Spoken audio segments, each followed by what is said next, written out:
Vamos começar mais uma pausa para o café. Já mandando um abraço para você que nos ouve na Rádio Achei USA, para você que nos ouve através do podcast na sua plataforma de streaming favorita e você que agora nos acompanha no YouTube. Então, se você está acompanhando essa pausa para o café no YouTube, não se esqueça de dar aquele joinha camarada e, por favor, se inscreva no canal para a gente chegar aí em outros patamares, encontrar com outros tradutores e possibilitar aí a gente fazer crescer esse canal, essa família da Voz do Tradutor. Então, conto aí com seu apoio. Hoje, para a pausa para o café, a gente vai conversar com uma colega muito presente nos grupos aí de WhatsApp, né? eh, que eu falei para ela: "Puxa, eu queria tanto que você viesse aqui contar um pouco da sua experiência, né, contar a sua história". Ela tá até com a camiseta aqui, em homenagem às letras, literatura, linguística. Isabela Nogueira, seja bem-vinda, a voz do Obrigada. tradutor, tomar esse café comigo e ó, o UERJ. Já deixando um abraço para todos os alunos da UERJ e de todos os universitários desse Brasil varonil que estão ali sentadinhos nas suas carteiras, com dedicação, estudando para se tornar profissionais cada vez melhores, como a Isabela, que a gente vê sua dedicação. Isabela, seja bem-vinda. Obrigada, Damiana. Obrigada a todos. Estava muito legal vir aqui. Eu sempre acompanhei o programa e como se fosse um sonho, sabe? Assim, estou aqui com Damiana. Meu Deus do céu. Não, mas tem que ter os sonhos maiores, né? Dá pra ser Sim, tadinha. sim. Fiquei vermelha agora. Mas enfim, Isabela, eu queria que você contasse um pouco da tua história com a área das letras. Como que a Isabela um dia acordou e falou: "Ah, vou fazer faculdade de letras".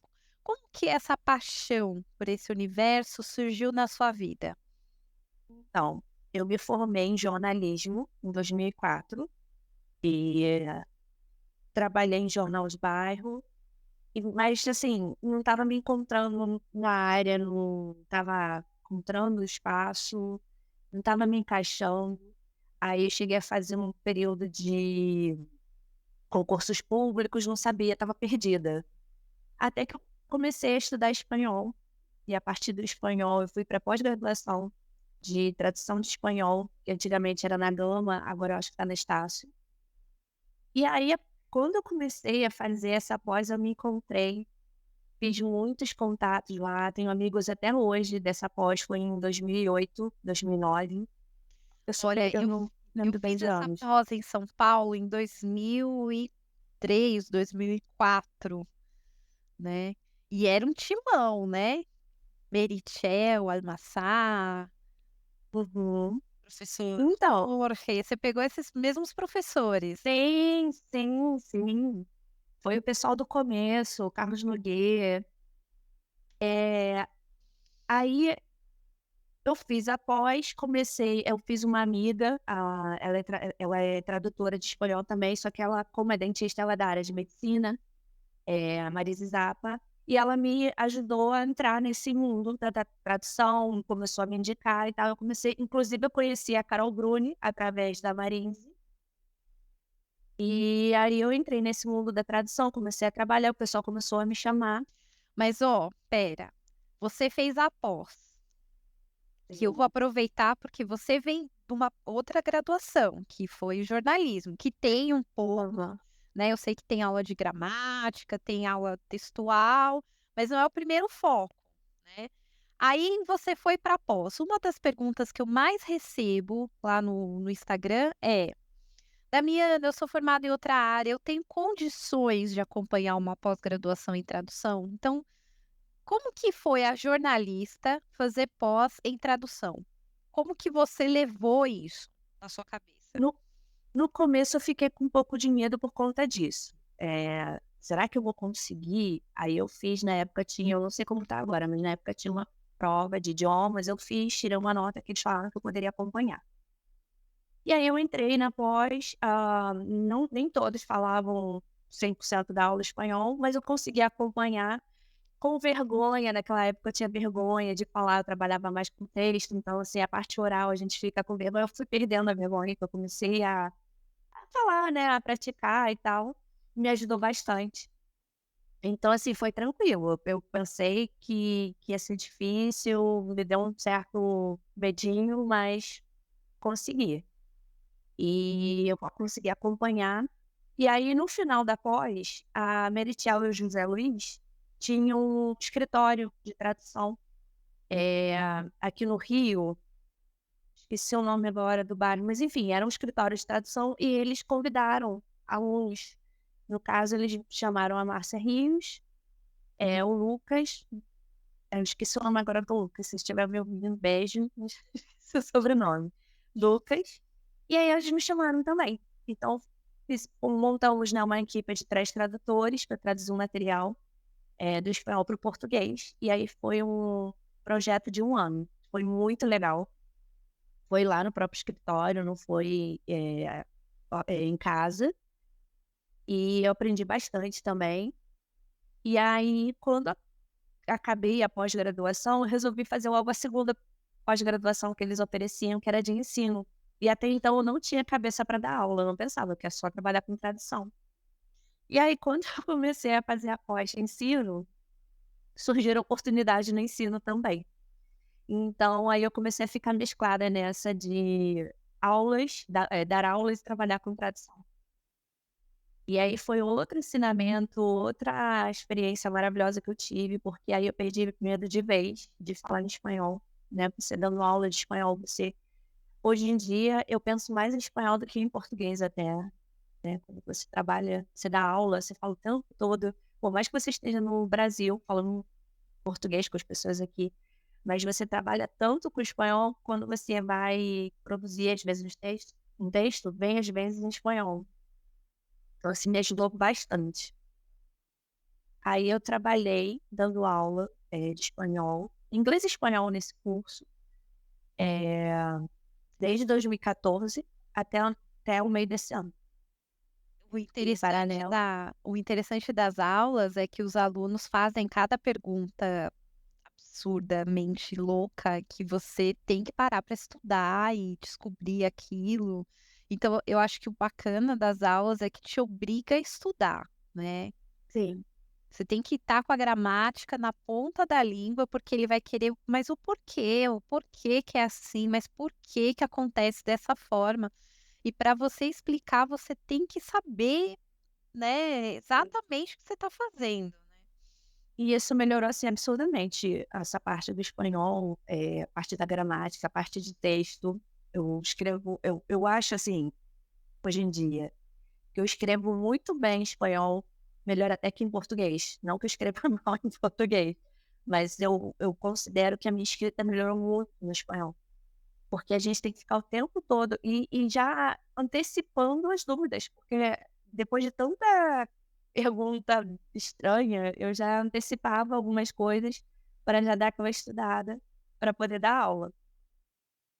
E aí, em 2016, não, em 2015, eu já estava nessa vibe de dar aula, aí já comecei a pensar na possibilidade de fazer uma segunda graduação ou licenciatura.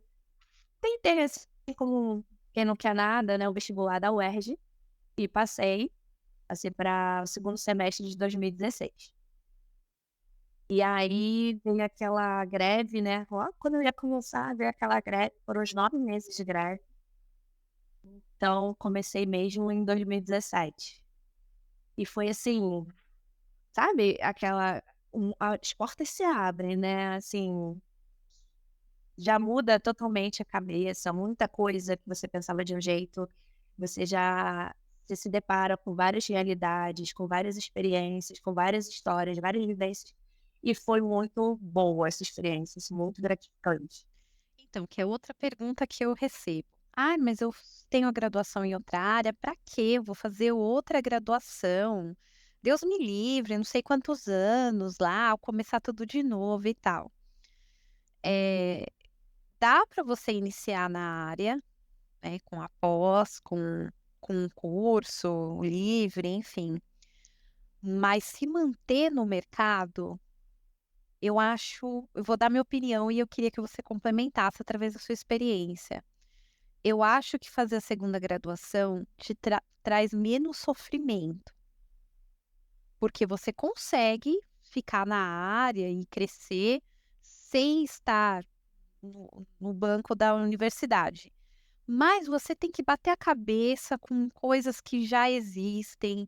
Você vai aprender pelo acerto pelo erro, né, e vai ter que correr atrás sozinho atrás das ferramentas, das respostas, né. Quando você está na universidade, você já tem pessoas ali que têm essas ferramentas então eu não consigo entender, né, quantos anos tá a graduação na UERJ de letras? Então, em Depende, mas teoria, 4 anos, 4 anos, 4 anos e meio. Eu tô desde 2000, eu entrei em 2016, estou acabando agora 2022.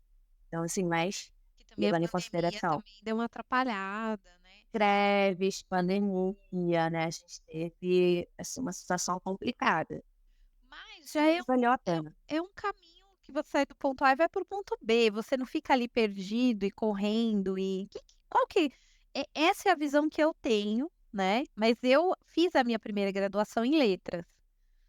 Como você, que é formada em comunicação e foi para letras, como que você enxerga essa graduação? Como que foi o teu processo de voltar, sentar e falar: "Ai, vou começar tudo de novo"? Para você foi repetitivo? Você acha que Não, valeu a pena? Eu queria que você entrasse nesses detalhes, que Isabela, eu recebo muita mensagem, eu fico muito frustrada às vezes. Essa semana eu recebi uma mensagem no WhatsApp, falei: "Vai fazer uma pós, vai fazer uma". "Ai, mas demora muito". E eu fico frustrada, sabe. Então eu queria que você, que está fresquinha aí da tua experiência, contasse, com detalhes, assim, qual que foi essa sua sensação? então, eu demorei para entrar, porque eu pensava exatamente isso. "Ah, já tenho uma graduação, tenho 2 pós-graduações, agora eu vou voltar para fazer outra graduação". Naquela época eu estava com 32 anos, quando eu comecei a pensar assim: "Ai, 32 anos, outra graduação, seria melhor um mestrado?". Eu pensei nisso, de fazer um mestrado em vez da graduação. Mas vendo, né, todo o contexto, tudo o que aconteceu, eu acho que vale super a pena. Hoje eu tô com 40 anos, terminando essa segunda graduação, e valeu muito a pena, eu aprendi muita coisa, não foi repetitivo. Quando eu fiz jornalismo, a gente tinha muito texto para jornal. Eu lembro até que eu comentei com uma professora de texto da UERJ, né, de letras. Lá no jornalismo, a gente tinha que cortar, tinha que reduzir, tinha que ser o mais simples possível. E ela me cobrava isso: "Isabel, você tem que desenvolver mais isso". "Ah, mas eu tô acostumada a sintetizar, né, a cortar". Então eu tive que voltar a expandir o texto, né, a trabalhar o texto. Então era outra perspectiva, outra forma de trabalhar o texto.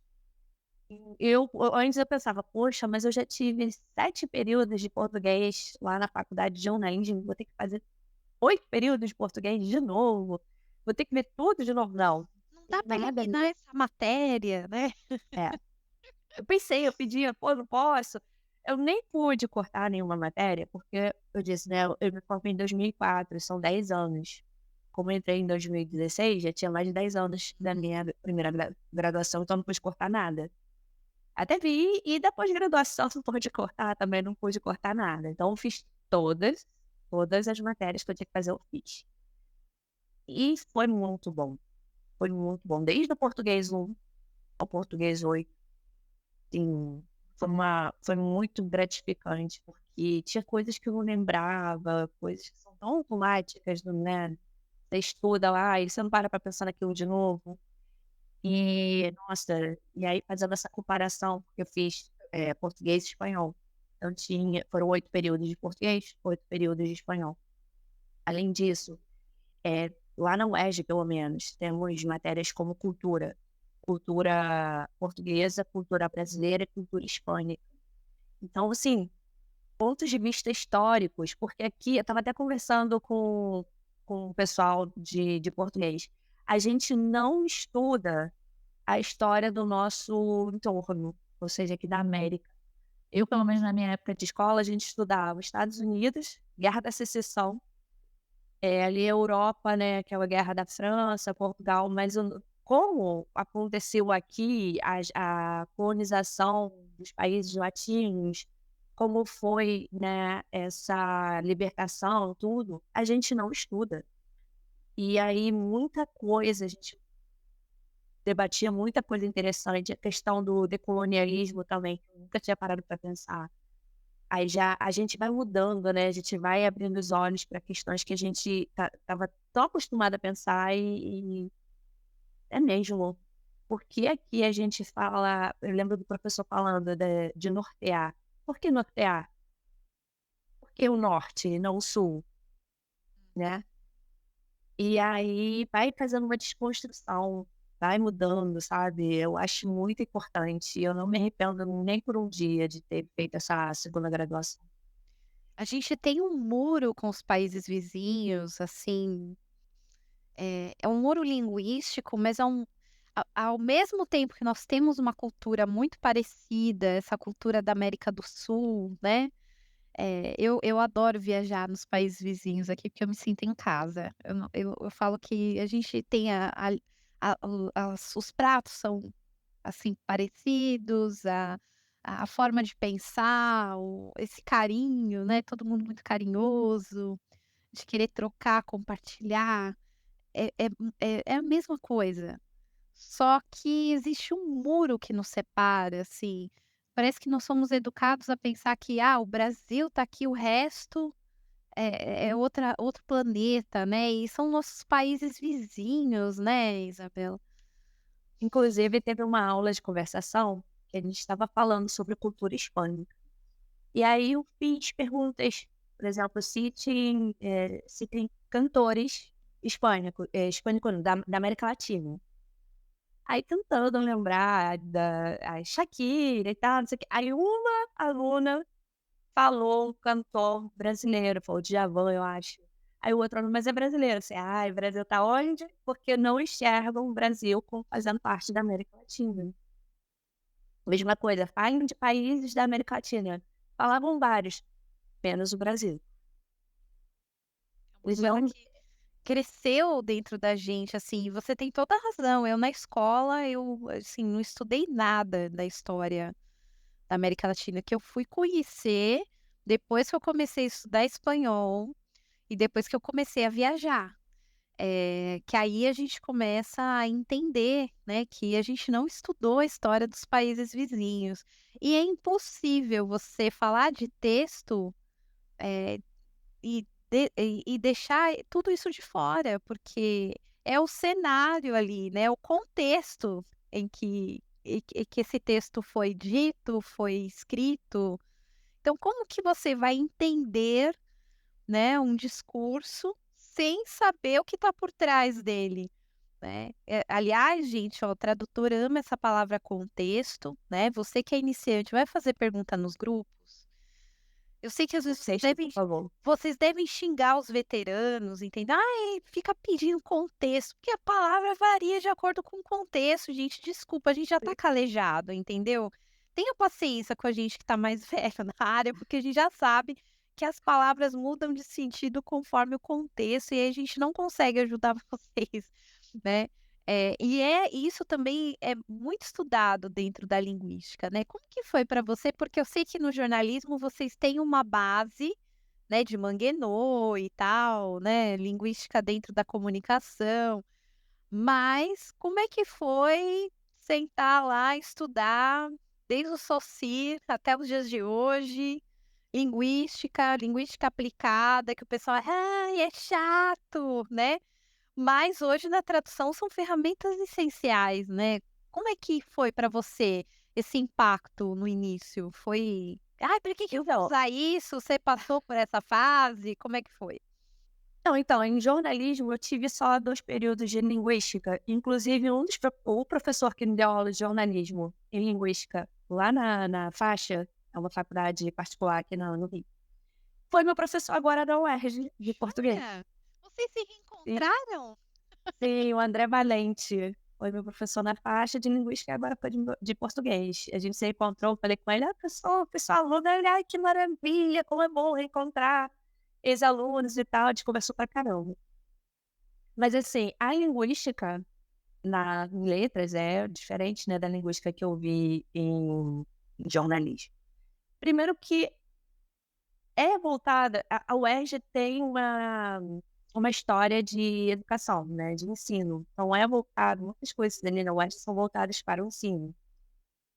Mas aí a gente estuda ali, foram 4 períodos de linguística. A gente teve linguística aplicada ao ensino de língua estrangeira e linguística aplicada, ou seja, foram 6 linguísticas. E aí a gente vê vários, linguistas, como você disse, a gente estudou Manguiano, Saci, enfim, foram vários e várias teorias, e aí esse tipo todo um conjunto, sabe, que vai ajudando a gente montar ideias, montar: "Ah, eu estava trabalhando de uma forma, mas aqui, ó, estou agora pensando", entendeu? São escadas que a gente vai subindo sem perceber. Você vê, o seu começo com o seu momento atual, você vê o quanto você mudou e quanto você evoluiu. Eh, Teve uma matéria que eu achei muito interessante, foi espanhol 7, foi o professor Rodrigo Campos. Eh, Falava, inclusive a gente teve linguística em espanhol também, fonética, perdão, linguística não, a gente teve fonética em espanhol também, teve fonética em português e em espanhol. E aí chegou no espanhol 7, essa aula com o professor Rodrigo Campos era para falar sobre variedades, dialetos, e foi bem na época da pandemia. E isso foi, assim, acabou ajudando muito a matéria, porque o professor teve a oportunidade de trazer gente de vários países que falavam espanhol pra gente poder conversar, ter contato. Então ele trouxe uma menina de Nova Guiné, trouxe da Argentina, trouxe da Colômbia, trouxe acho que do México, da Espanha. Então a gente viu vários tipos, de sotaques diferentes, de formas de falar diferentes, e isso inclusive para quem trabalha com tradução, você trabalha, né, com tradução, sabe que é porque as pessoas chegam e falam assim: "Eu recebo muito trabalho de português para o espanhol, eu preciso que você traduza isso para o espanhol". Qual o espanhol que você vai traduzir? Como se tivesse um espanhol específico, né. O espanhol neutro, o espanhol básico. Qual é o espanhol neutro? Qual é o espanhol básico? Espanhol Inglês. internacional, né. Espanhol internacional, lá no curso que eu trabalhei, eles pediam como espanhol internacional, e o pessoal sempre vem com isso. Mas e o espanhol da Espanha? Gente, primeiro que eu não sou nativa, eu sou uma brasileira e falo espanhol. E não tem um espanhol neutro. Existe um português neutro? Dentro do Brasil, a gente tem, a forma de falar do carioca, do paulista, do mineiro, do baiano, enfim. Não existe um português neutro, não existe um espanhol neutro. E aí Isso essa aí aula é com uma ele polêmica, gente, isso aí a gente pode ficar discutindo até amanhã, porque eu sei que tem colegas ouvintes que vão falar: "Não, existe sim, porque não existe o português Globo, que é padrão, que ele é entendido em todas as partes". Mas eu também vou defender a Bela, porque se a gente fala de linguagem coloquial, né, não tem jeito. A gente tem que se aproximar do público que vai receber aquela mensagem, né. Então é uma discussão que a gente pode passar aqui a noite inteira falando, e vai dar pano para manga, mas a gente tem que pensar, eu tento resumir da seguinte forma: a gente tem que usar, a roupa que vai atender naquele momento o cliente, né. exato, E se ele vai estar usando uma linguagem coloquial e ele quer que chegue naquele público daquele lugar, a gente sabe que isso a gente pode usar alguns truques, algumas palavras que vão trazer esse regionalismo, né. uhum. Ao mesmo tempo que se é uma linguagem mais formal, a gente já é mais padronizado, né. Não Sim, tem tanta diferença como no regionalismo. Eu brinco que o espanhol da rua é o mais difícil de traduzir, né, sim. porque o espanhol acadêmico é muito mais fácil, né, a gente tem um padrão mais fácil da gente chegar, né. Você me fez lembrar agora a Carol Bruni, uma vez, ela tinha uma agência, né, Terra Brasil, e aí ela me passou um trabalho de tradução de uma legenda de um documentário punk de Minas. Era um grupo mineiro fazendo um documentário punk. E eles queriam traduzir a legenda para o espanhol. E muito palavrão e tal. Assim, e aí, Carol? Não, eles falam que é pra botar os palavrões mesmo. Assim, caramba, mas tem, né, palavrão daqui e dali. Aí eu fui pesquisando e tal e consegui atender, porque era muito coloquial. Quando é mais padrão, como você disse, como é mais formal, dá para dar uma padronizada. Agora, essa parte coloquial é que você fica pensando, você vai partir para que ponto, para que lado desse coloquial, né? É porque ou vai ficar muito legal ou vai ficar muito caricato. Sim, É igual gringo falando gíria brasileira, né. sim, Às vezes eles fazem uma colocação diferente e vira uma piada, porque a gente já acha engraçado. E não sim. é o intuito, né, que a gente quer dar. Então é uma linha muito tênue, né. Sim, e aí essa aula que eu estava falando foi muito interessante e eu não teria tido a oportunidade de ter esse período se eu não tivesse voltado para a graduação. E ele conseguiu ali, foram períodos curtos, né, na pandemia. A gente na UERJ, para poder conseguir tentar ficar, né, alinhado com o semestre real, às vezes a gente tem 3 períodos por ano. Teve um ano, eu acho que a gente chegou a ter 4 períodos no mesmo ano. Então, na pandemia, a gente teve períodos curtos para poder compensar. Até porque teve aquele tempo de ajuste de aulas online, de como vai fazer, então a gente perdeu tempo ali, então a gente tinha que compensar. E aí eu achei muito legal, porque ele conseguiu montar uma trilha de aprendizado, com vários links, buscando YouTube. Aí eu: "Gente, é mesmo, a gente pode buscar youtuber para até para estudar, dar uma atualizada". Ah, vou ver uma youtuber como essa da Nova Guiné, que fala sobre o país e tal, você está se distraindo e está estudando ao mesmo tempo, está se atualizando, está vendo vocabulário, né, está trabalhando ali o léxico, coisas que eu não pensava. Então, assim, é importante, porque vai abrindo, assim, o horizonte de uma maneira estupenda, assim, e ajuda muito a melhorar o seu trabalho. Bom, você fez a licenciatura, né. Uhum. Eu já me formei no bacharel, a licenciatura, se Deus quiser, acaba agora em fevereiro. Já tá aí, já tá terminando. Já ficou claro pra gente que, meu, você vai ser uma outra professora daqui pra frente, até porque você vai ter um um uma bagagem cultural, histórica, que vai fazer toda uma diferença. Mas eu pergunto pra você, sincera, no olho agora, você sente que essa graduação, ela te agregou como tradutora? Sim. Você sente que hoje você vai traduzir de uma forma diferente que você traduzia antes, só com a pós-graduação? Sim, até porque eu comecei a trabalhar mais com textos acadêmicos, escrever artigos, e aí os artigos têm que ser traduzidos, né, então eu me embrenhei mais por esse mundo acadêmico.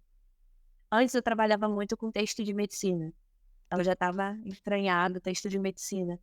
Voltei a me integrar mais com o jornalismo, tanto é que, né, teve aquele convite pro curso de tradução jornalística para dar aula, né, com o José Luiz, e Olha, vamos ver, né, se ele me convidou, a gente tá vendo aí, vamos ver ano que vem como é que fica. a gente vai querer essas E novidades aqui após o tradutor, porque eu sei que nós temos muitos colegas que são tradutores e são jornalistas, né, e é uma área que está em crescimento, né, a gente vê os jornais se integrados cada vez mais com versões globais, versões para cada país, né. Então, a gente vê que é uma tendência aí de crescimento nessa área, né. sim. E aí fazer essa segunda graduação meio que tirou da bolha, e me fez explorar outras áreas, porque eu estava muito acomodada na área da tradução. então me fez sair da bolha. Mais contatos, lembra que eu falei que eu tinha feito muitos contatos na pós? Agora eu voltei a fazer contatos, aí tem gente que teve contato comigo lá no início, aí: "Ah, oi Isabela, você lembra de mim? Eu gostaria que você fizesse trabalho aqui, eu tenho um cliente, eu não vou poder, você pode pegar?". Então assim, só ajuda a aumentar os números de contatos, aumentar o conhecimento.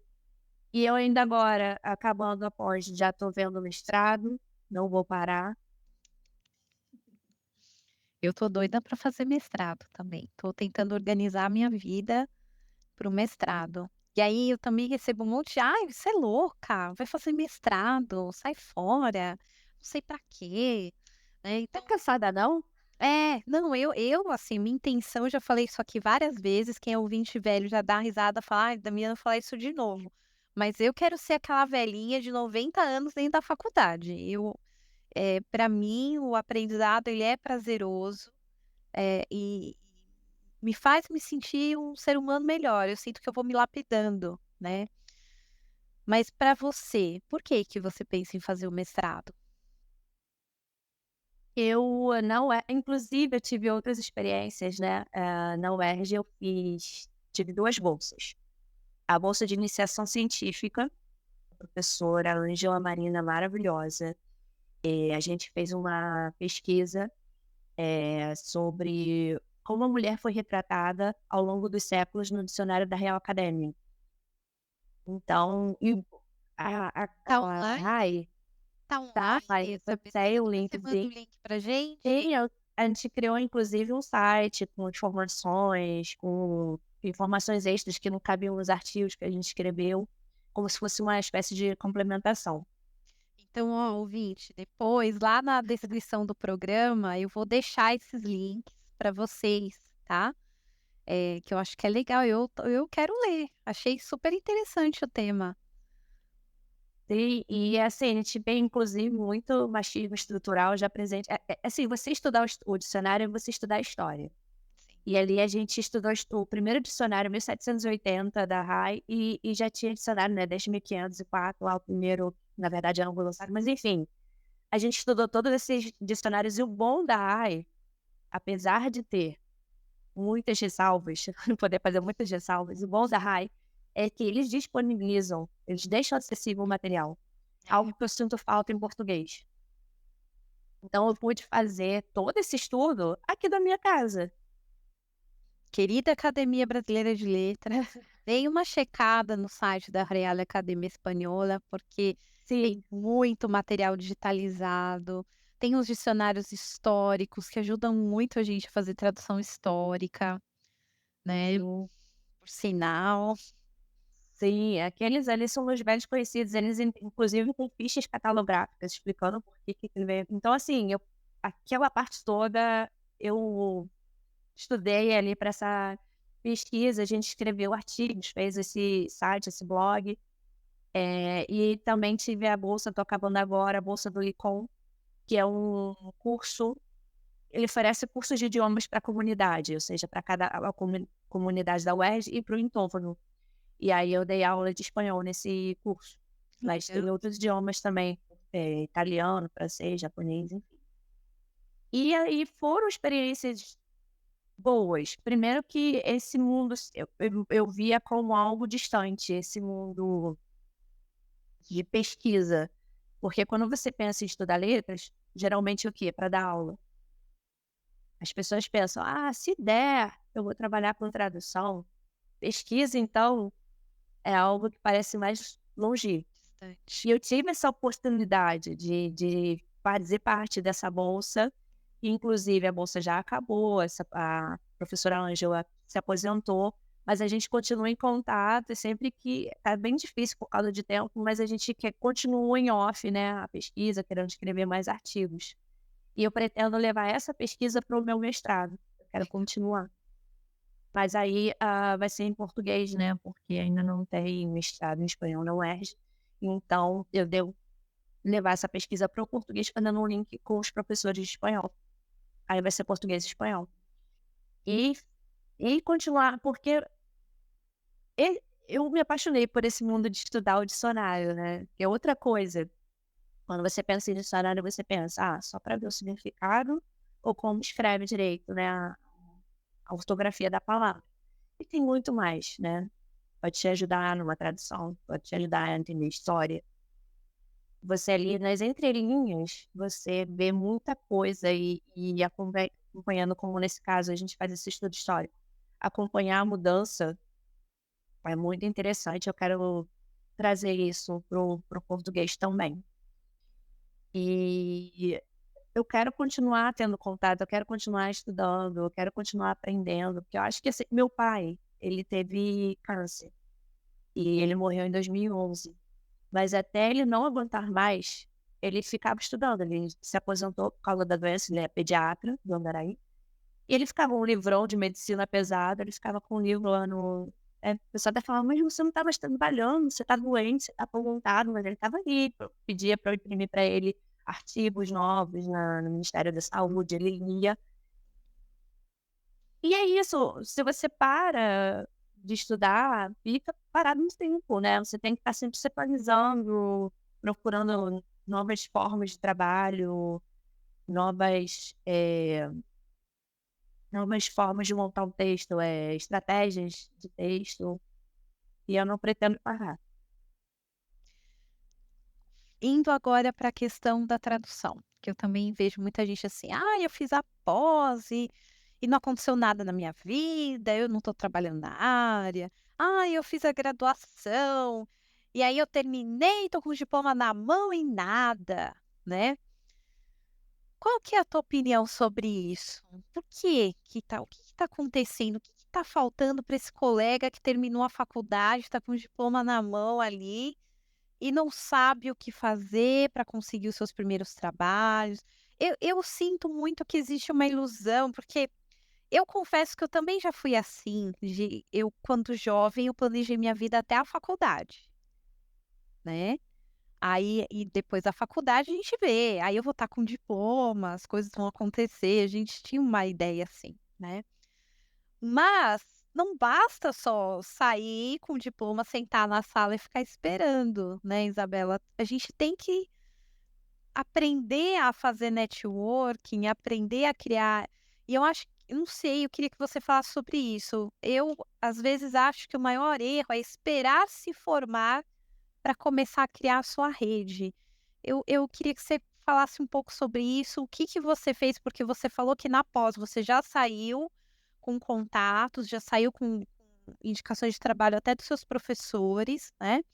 Eh, e agora que você está saindo da graduação, quais que estão sendo os seus passos? Eu era muito tímida, eu tinha muita vergonha quando eu fazia faculdade de jornalismo, eu tinha vergonha, como pode uma jornalista envergonhar? Fez comunicação.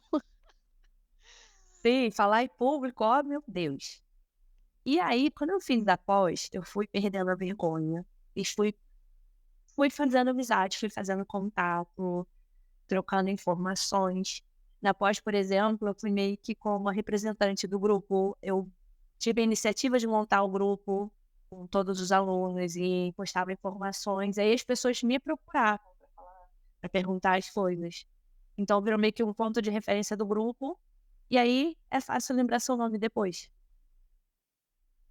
Fiz contato com os professores também, inclusive quando eu trabalhei no escritório da Maria José, olha, da Merichel e José Luiz, trabalhei também com o Carlos Nogueira, era o revisor, a gente traduzia, ele era Fantástico, professor fantástico. então a gente teve muito contato. E aí, por conta disso, tem gente que até hoje: "Ah, você lembra que a gente fez pós de tradução juntas? Eu queria saber se você eh, tem tempo, tem disponibilidade para pegar um trabalho e tal, não sei o quê". Então as pessoas acabam se lembrando. Se você se mexe, se mostra, eu sei que é complicado, porque eu tenho vergonha também, mas aí você acaba se destacando e as pessoas se lembram de você depois. E não é só se destacar por se destacar, é trabalhar, né, fazer as coisas direitinho, porque eu já vi muita gente também se destacando, mas só De querendo forma pô negativa. Ou Exatamente, aquela coisa, fez um cursinho de marketing de 2 dias e aí se acha um influencer e tal e já leva exatamente, conteúdo, né. exatamente. Então para você tem que buscar o conteúdo, né, também. E aí agora nessa graduação, que foi legal, eu fiz amizade também, né, eu já citei até nomes aqui, o Rodrigo, tem a professora Keren também, a Ângela, vários professores que eu fiz, assim, amizade e me chamaram para conversar com os alunos ou participar de uma palestra, então eu comecei a fazer palestras, várias palestras na UERJ, contando a experiência da tradução, do ensino. E aí, com isso, a gente vai fazendo cada vez mais contatos, porque aí no final da palestra vem gente falar contigo, perguntar alguma coisa, ou então anota o seu e-mail e te manda mensagem depois. Não adianta você ficar parado que ninguém vai bater na sua porta. Os próprios alunos acabam indicando, né, quando sabe que você Teve aluno, trabalha com tradução. teve aluno que me pediu: "Ah, você pode fazer tradução?" Até no próprio Licom, tem gente de outras áreas, né: "Ah, você pode fazer tradução do meu resumo do artigo, da tese, enfim, que eu estou escrevendo para o espanhol, porque a gente tem o resumo em inglês ou em espanhol, né. Alguns podem ser feitos em espanhol, então acabam vindo para mim, me pedindo: "Ah, você tem tempo, tem disponibilidade?". Não dá para você ficar parado esperando, porque nenhum trabalho vai chegar. Então, LinkedIn, você entrar no LinkedIn, eh, adicionando as pessoas, né, Amo o LinkedIn, gente. comentando essas coisas. Eh Instagram também, postando e tal. Eu estava até conversando contigo, eu tenho que perder a vergonha e começar a gravar vídeos, porque eu boto muita foto, eu boto muita imagem. É, é que a gente vem dessa era da foto, né, nossa É, geração millennial vem da foto. Eu tenho uma dificuldade terrível de gravar vídeo, olha, eu enrolei esse YouTube aqui por muitos anos, para mim muito longo. é muito difícil, mas talvez a gente tenha, eu estou sentindo que agora a gente tem clientes mais jovens do que nós. E nós temos que conversar melhor com esses clientes. Até porque eu penso assim, Isabela, eu quero trabalhar ainda muitos anos. Então, eu tenho que alimentar também esse meu networking com, esses novos clientes que estão surgindo, que aliás eu adoro trabalhar com a geração Z, gente. Eles são maravilhosos. Eles têm uma visão muito mais organizada de projeto, de prazo. Amo vocês, geração Z, vocês estão deixando muito melhor. Então como que eu vou conquistar clientes millennials e Z se eu não estou usando as ferramentas que eles usam, se eu não uso, né, então você que é de comunicação, né, sabe falar melhor do que eu, mas eles estão na A gente geração tem que do estar sempre antenado. eles estão na geração vídeo, né. A gente tem que estar sempre antenado, tá sempre surgindo, né, alguma coisa nova. Agora tem o TikTok, né, a Carol até falou comigo: "Isa, você tem que gravar TikTok". Gente, eu não consegui gravar o YouTube, agora eu vou ter que gravar o TikTok, que é mais curto. Eu tô Mas eu tentando. Você vai ver que eu tenho uns ensaios lá de TikTok, eu quero insistir nesse ano de 2023, quero estar mais presente lá, mas eu penso as coisas de uma forma muito longa e eu não consigo pensar em imagem, eu penso em texto. Só que eu sei que se uhum. eu escrever o textão, ninguém vai ler. Então eu estou nesse impasse, né. Bom, mas você tem a faca e o queijo na mão, porque você é da comunicação, né. Então você já deve ter sacadas aí de como funcionam esses vídeos, uma forma Perder a vergonha.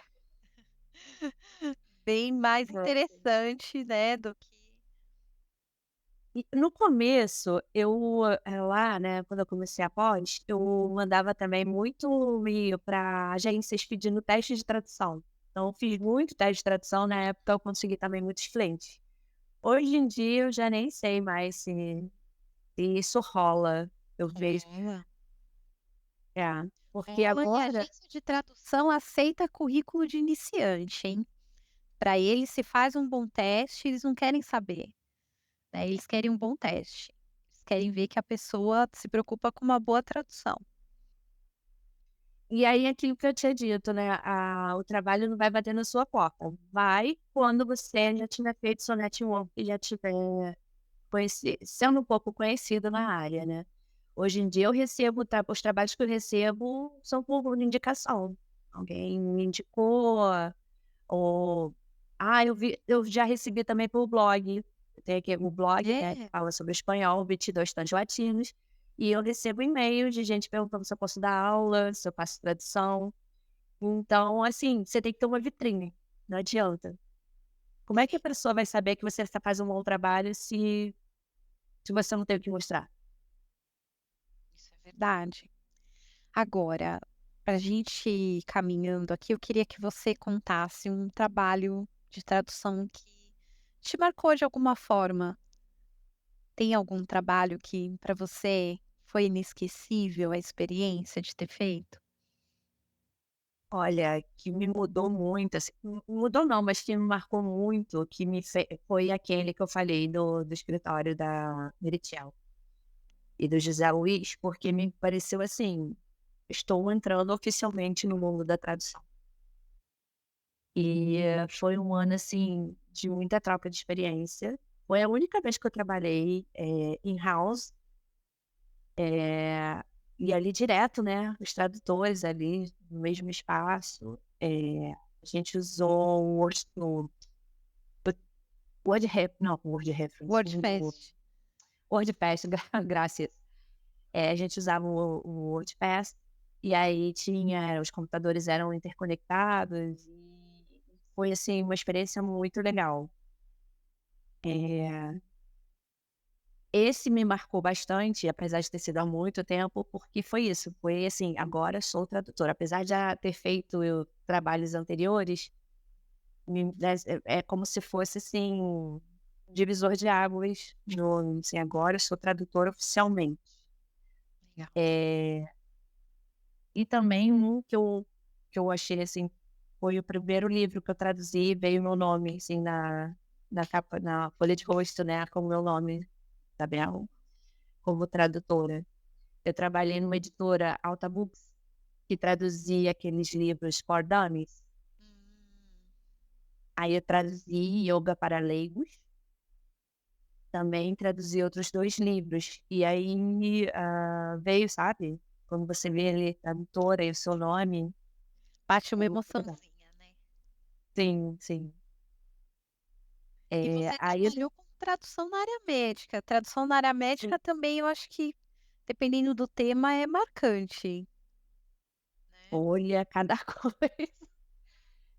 O olho já tá treinado, sabe, porque o primeiro livro que eu traduzi, eu fiquei, assim, ficava chocada com as imagens. E isso porque, como eu disse, meu pai era médico, eu tinha muito livro, e o que me ajudou bastante, né, eu herdei Legal. muitos livros do meu pai. E você tinha um consultor para suas traduções. Sim, sim, fora o material dele que eu usava e perguntava pra ele, nossa, era assim como se a gente estivesse trabalhando junto. E aí era até engraçado que eu sempre falei que eu nunca seria médica e nunca seria professora. Minha mãe é bióloga, professora, e meu pai é médico. Aí, hoje em dia eu dou aula, sou professora e especialista em tradução médica. Meu Deus. E outra coisa que também foi muito legal, que tem num livro de medicina, tá lá, tradutor especialista e o nome, né, então, né, é é muito bom. Você vai cavando, né, o seu caminho. E aí eu fiquei muito tempo nessa área de medicina, tem até uma história que esses anos todos, pelo menos uma vez por ano, eles me mandam um livro.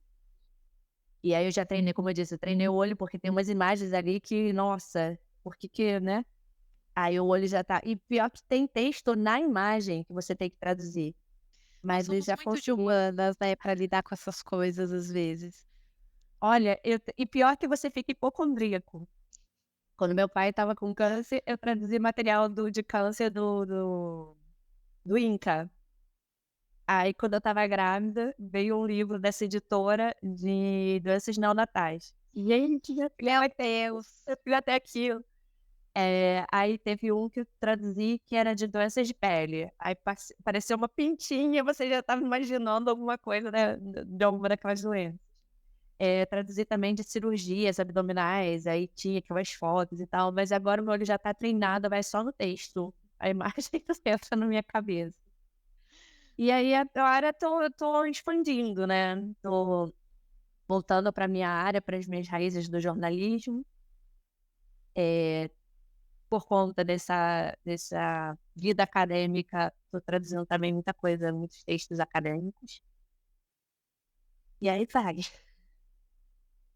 Então, legal. E seguindo os estudos, né, já com planos para o mestrado, né, eu acho que, quando a gente fala para fazer uma graduação, uma pós, na verdade a gente pensa a longo prazo, né, em como isso vai te alimentar, né, durante o processo, e que você vai trabalhar enquanto está na faculdade, né, que você não precisa esperar terminar, pegar o diploma para iniciar no mundo da tradução, mas você vai ter o amparo ali numa equipe docente, dos seus colegas, né, Sim. você vai aprendendo ferramentas que vão te auxiliar no processo, então tudo isso é muito importante, né. Bom, para a gente ir caminhando para o finalzinho, eu queria que você falasse um pouco do seu blog, né, que também eu vou deixar na lista dos links para o pessoal. E não sei se você quer divulgar algum projeto seu, né, então deixa aí os caminhos. Eu sei que você está no LinkedIn, deixar suas redes sociais, o pessoal que quer seguir suas andanças. Bom, tem esse blog, o 22 Tons Latinos, que foi criado em 2000.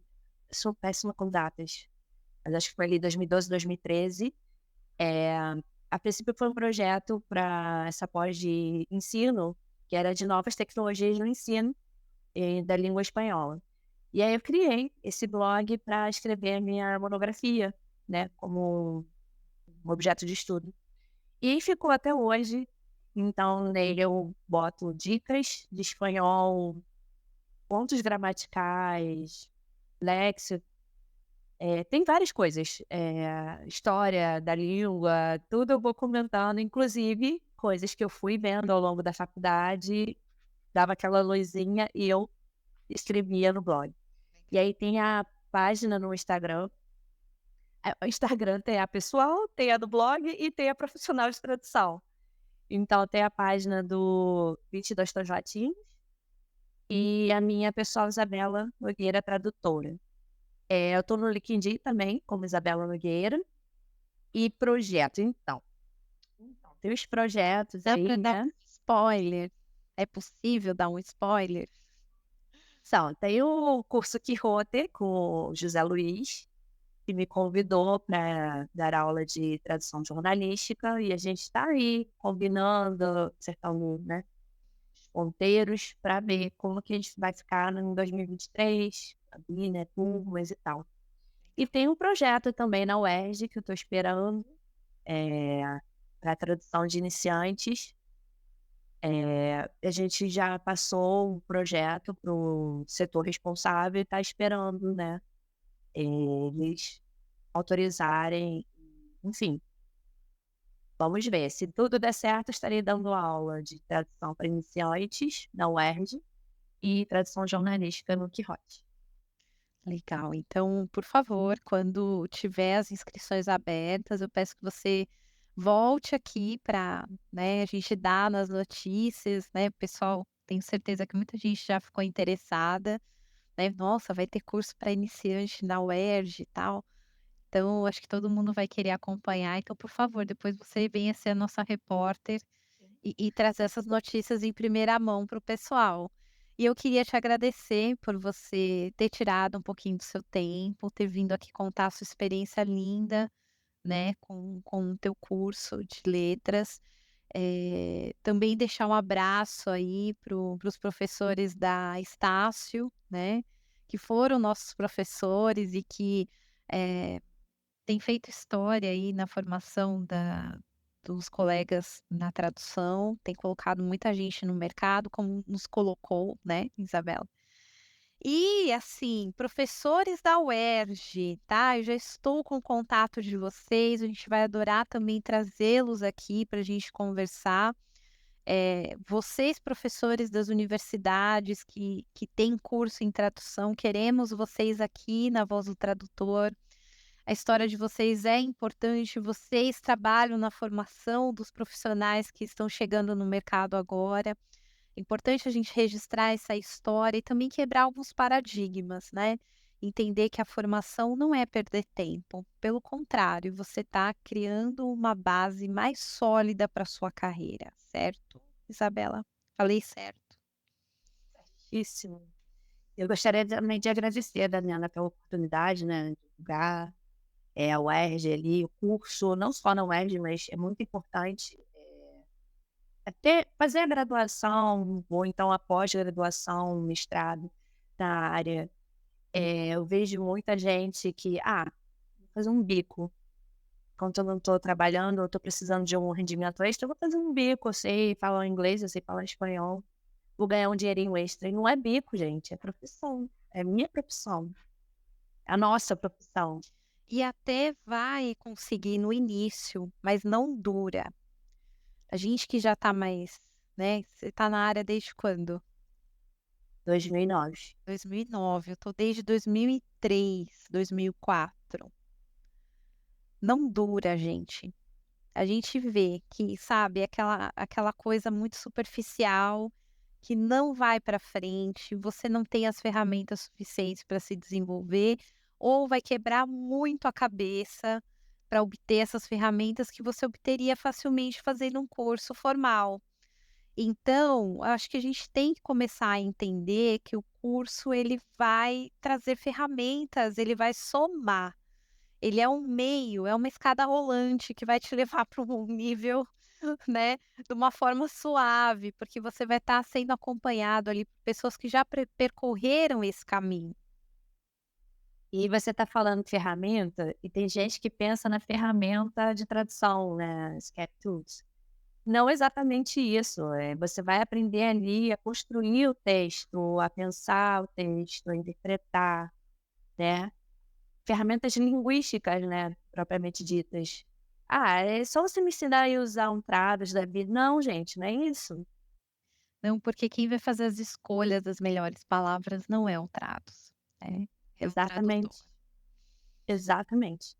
Então agradeço aí a oportunidade de ter me convidado, por ter dado essa oportunidade de falar sobre essa experiência e também, né, de poder, eh,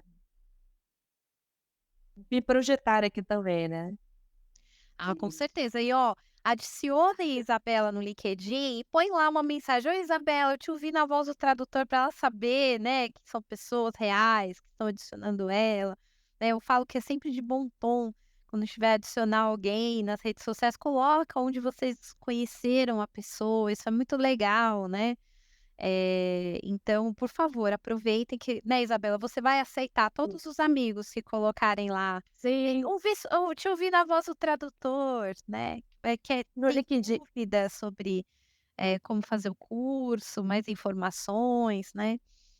Sim, podem perguntar à vontade. No LinkedIn tem uma coisinha chata que as pessoas saem adicionando à torta e à direita, e muitas vezes é para fazer propaganda, né. É. Ou, enfim, quando são pessoas totalmente estranhas com outras intenções, né. Também. Também os soldados americanos, né. Por favor, coloquem lá, dá um joinha lá: "Oi, eu sou te ouvi na Voz do Tradutor", que aí ela já sabe, né, e Isabela é muito acessível, né, então com certeza ela vai responder vocês com o maior carinho, e vai ficar muito feliz de vocês adicionarem ela também, né. Isabela, não esquece de voltar quando tiver com as matrículas abertas, hein, Ai, se Deus pra quiser. gente ter as novidades. Um beijo para você e até mais. Obrigada, beijão. Tchau, tchau.